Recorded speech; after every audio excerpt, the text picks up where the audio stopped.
So welcome. My name is Oskar Smolokowski. I'm the CEO of Polaroid, as was so nicely introduced here. And I'm going to be talking to you about what the resurgence of analog photography means, today means for photography tomorrow.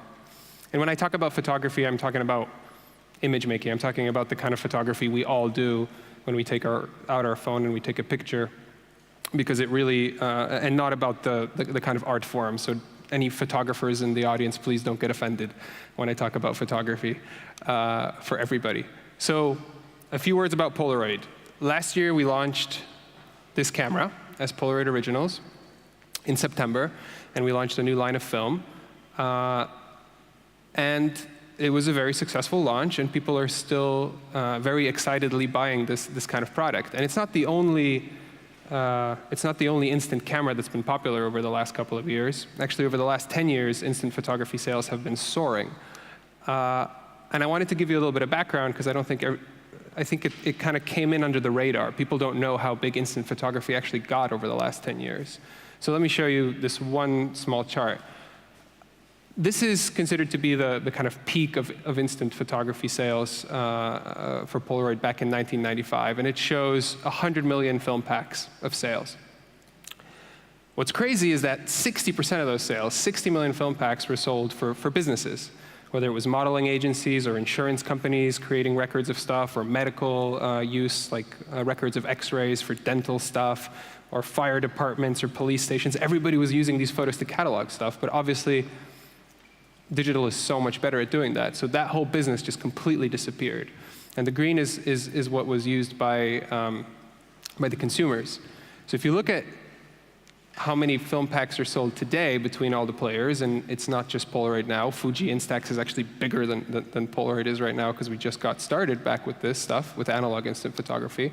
Today, it's roughly double that than it was in 1995. So that's like saying, imagine that vinyl sales would be bigger today than they were in the 70s when it was the peak, which is kind of crazy considering all this amazing technology we have at our disposal. So what is photography today? And again, photography as image making, the kind that everybody can do. And the quick answer is, it's all happening on the smartphone. I think more than 90% of photos are taken on the smartphone. And it really changed everything for mainstream photography. And I think there's no chart that does it better than this one. So this chart shows camera sales over the years, and it's nicely color-coded between the different types of cameras. So blue is analog cameras, so 35mm cameras, instant cameras, all sorts of analog cameras. Red is digital. And we'll get to orange in a second. So blue is, you can see the blue lines peaking at around 1999. That was the top sales year for analog cameras, and it's roughly 40 million units. And then it just tanks, it just drops. And you get the color red, which is digital cameras. So digital cameras take over within 5 years. They destroy the analog photography market, and they grow the camera sales by 3 times and go up all the way to 120 million. So they not only took over, but they grew the amount of the number of photographers with cameras in their pockets, because you do need a camera to take a photo, in the world by 3 times. And then they started falling again around 2009 when the smartphone came along. And that's the real story here, is that the orange color, you can only see a part of the chart here. It's actually, and there.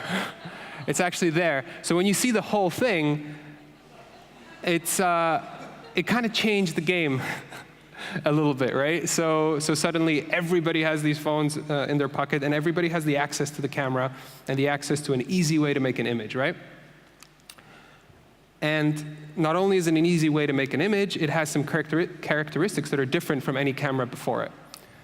First up, well, each picture is free is kind of a given. All digital cameras used to have that, right? But your phone is always with you, right? So a digital camera or an analog camera, you have to think about bringing it with you. A phone is just there, and it's literally 1 second away. You bring your hand in, and you can take a photo. So that's always there with you. It's your primary communication and media consumption device in one. So it's the way you communicate with people. It's the way you share things. It's the camera and this thing at the same time. And it can be a photo album too, right? With the screens getting bigger, you can actually view all your photos on there, which is a trick that no other camera can do. And the final point is that it's just so frictionless. And this is actually an observation about all these other points. Because anything you do on this thing is just so easy, and we've become so spoiled and so used to that. And the point is that maybe it's kind of too frictionless for our own good. When you think about it, we can all relate to this little issue where we just have way too many photos. We just take so many, and they all end up in our camera rolls. And I think it's a general trend of tech. It's not just image making, it's not just smartphones, but this slide really kind of aims at the core of what's happening a little bit, is that this technology is so efficient, it's so convenient, it's so fast, that we kind of lose ourselves in doing this stuff without really thinking about what it means to us as humans, because we're, after all, still humans. So it's kind of moving fast, we're doing all these things, and then we don't really think, and we kind of disconnect from the slower things that connect us with the people right in front of us. So this kind of gets to the core of that. And I tried to look at the kind of evolution of smartphones as cameras. And I managed to break it up into kind of 3 little eras. The first one is the first couple of years. And the observation is, I may not actually need a camera. So that's pretty obvious. Digital cameras start falling. People start using the phones, they're relying on the phones. Cameras get better on the phones. We're using that. The second one, after the first maybe 5 years, oh yeah, and in that first one, we kind of didn't really think about the phone as the place to view the images yet. We were kind of using it as a camera. We would transfer the photos onto our computer. We would print them out, maybe make a little album. It was still like a camera in your phone. In the second one, it really merged for people. It's like, okay, I take my photos here and I view my photos here. The screens got better, the screens got bigger, and we just stayed in the phone.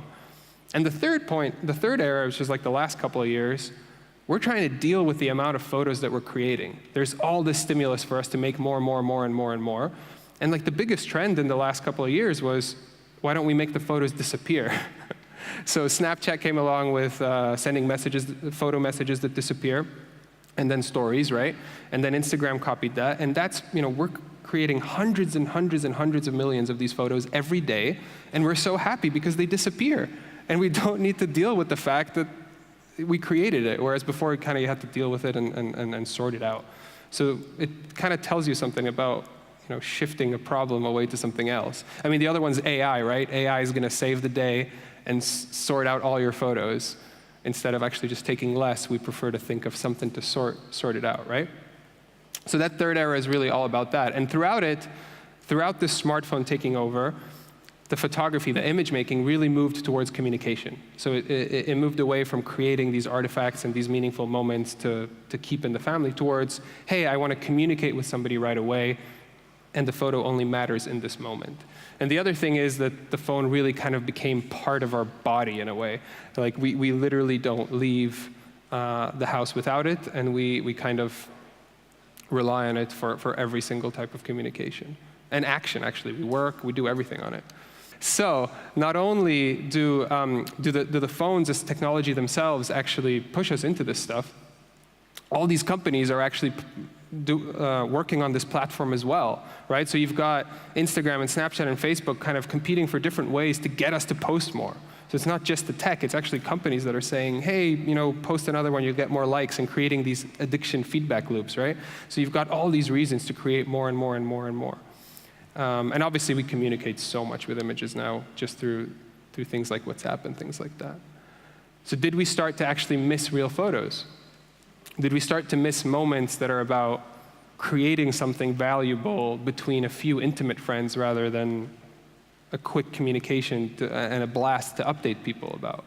It's a big difference, and I think technology plays a role in this. I don't think it's the full extent of the thing, which we'll get into in a second, but it does play a big role, and you can kind of just see these kids growing up and actually finding that photo later because it's this artifact that they created in this special, meaningful experience. So let's actually compare the two. A smartphone with an instant camera. It's not very fair, but let's start off there. First up, when you use when you use this guy, you're paying for every shot. So it's not free. It's only with you if you really have a lot of intention to bring it along, because it's big, and you really want to bring it to certain things that you know you want to remember. It does one thing. It takes a photo. And you actually need to store those photos later for later viewing. It's not just an album that's always with you that you can share to thousands of people immediately. And it's probably the furthest thing from frictionless as you can imagine. So what does that mean? Why is that better? Why are people gravitating towards it now? Well, it turns out that when you actually put some effort, intent, and care into the image and make that decision before you press the trigger, not after, that actually leads you to make some interesting decisions. And that limitation really leads to creating more valuable photos and more valuable experiences with the photography itself and the pictures you create. So there's more meaning, value, and connection that you have between those images simply because you challenged yourself more to say, hey, I don't want to waste $1 on this shot because I might not want to look at it later. So the grand observation is that making a special photograph requires actually caring about it. It's not revolutionary, but it's definitely true. And that this technology that we use not only alters our relationship with the image, but the whole act. There's a little bit of like a celebration to the moment where you decide to take that photo. There's a lot that goes in. Whereas with the phone, you just kind of go like a machine gun. This thing is just, it's just focused on doing one thing right and creating a special artifact. So for the future, what I think that means is that we have this whole world of smartphone photography, which is amazing, but it is focused more on communication. Not to say that it's not used to create art, which it is. But it's focused on communication, updates, and a lot of content creation with, unfortunately, most of it little value beyond the moment. This new frontier is actually trying to find meaning in our photos, and technology can play a role in that, and Instant is obviously very well suited to it because of all its limitations. But I think it goes so much deeper than the technology really just guiding us along. I think the answer is more kind of within us, because there's no reason why you shouldn't use your phone to create something meaningful. It's just that we happen not to do it as often because it doesn't kind of guide us towards it. So what I think it means for the future is that there's going to be a lot more experiences around photography, like Instant, that help us kind of ground ourselves back towards some meaning with the photos that we take, help us slow down, help us connect with the people around us, help us kind of cherish these moments, these human moments that are focused on less, meaning more. And that's what I think the future is about for this new frontier of photography. Thank you.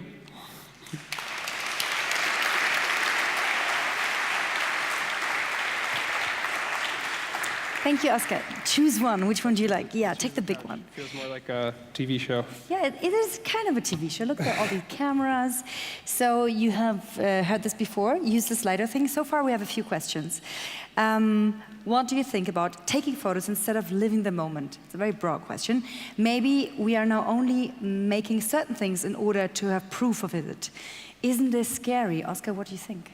Yeah, absolutely. I think it is. I mean, you go to a concert and you see, I don't know, over 50% of the audience recording the moment for later, which I think is, I mean, I'm not one of those people who's going to say all these guys are idiots, but I do think that it is taking away something important. There's this awesome image of like a couple young people all with their phones taking a photo, and this grandma like kind of smiling while something's happening, and I think she's right in a lot of ways. Like, we should just live it a little bit more. And images are great to remember stuff, but you need one. You don't need videos of everything. So turn down your phones, no photos, just be in the moment. My question was just, how do you overcome color fading of Polaroids to make them lasting lifetimes like digital photos? So first of all, it's all about how you store it. So if you store it in a dark drawer, it does last you. So I have a photo from 1972 on my desk, and this is as long as a Polaroid instant photo can last, because that's when it was invented.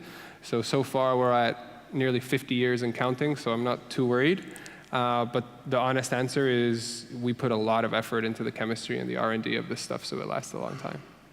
Great, chemistry R&D. What happens to the thrown out Polaroid cams, like when they're done? Where do they go? Well, actually, we've been repurposing like hundreds of thousands, if not millions, of Polaroid cameras like that were produced from the 70s through to now.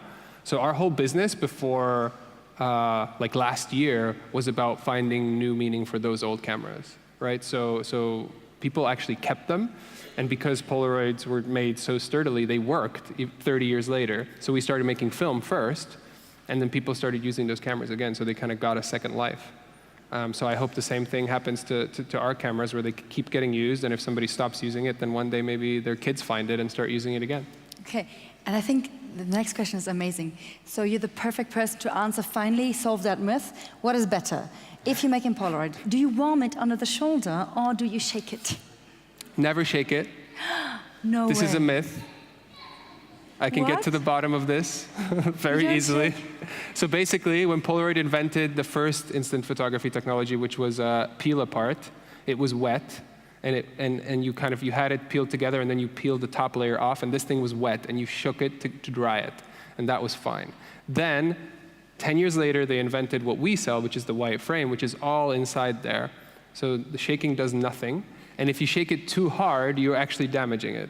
No way. So if you must shake it gently, because it's very hard to stop yourself from doing that. And then the warm under your shoulder, if it's colder than like 20 degrees out, if it's colder than 18 degrees, if it's colder than 15, you should warm it up. If it's winter, you definitely want to do it. It works really good between 15 degrees and 25 degrees. Wow. That's when it's like optimal, and then you see some crazy effects, like it gets more blue or it gets more red depending on the temperature. This just changed my perception of Polaroid forever. Yeah, I know, it's a shocker. Thank you so much, Oskar. Please give a warm applause to Oskar. Thank you. Thank you.